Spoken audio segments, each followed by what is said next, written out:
But gluten, you know, we're thinking fat, it is hot here, isn't it? So, yeah, you can't think if it's hot. Okay, it's a stress. Being hot or too cold is a stress.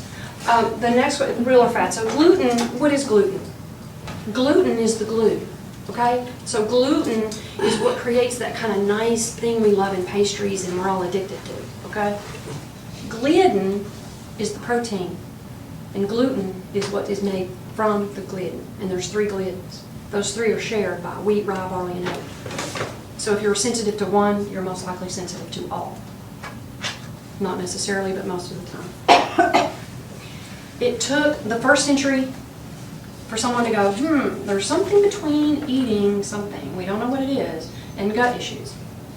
Not until 1952 was it recognized definitively, the connection between wheat, gluten, and celiac disease. The way they came about, the definitive definition of how it was connected, the Dutch famine.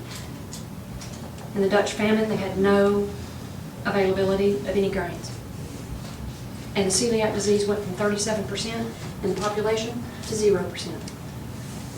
0%. Food came back, famine was over, risk of celiac went back up to 37%.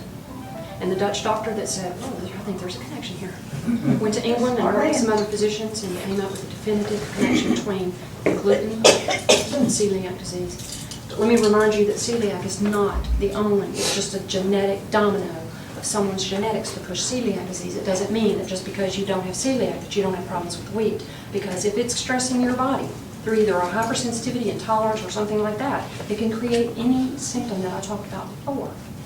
It doesn't have to be a stomach ache. It could be any symptom, any sign, increased cholesterol, increased blood, it could be anything.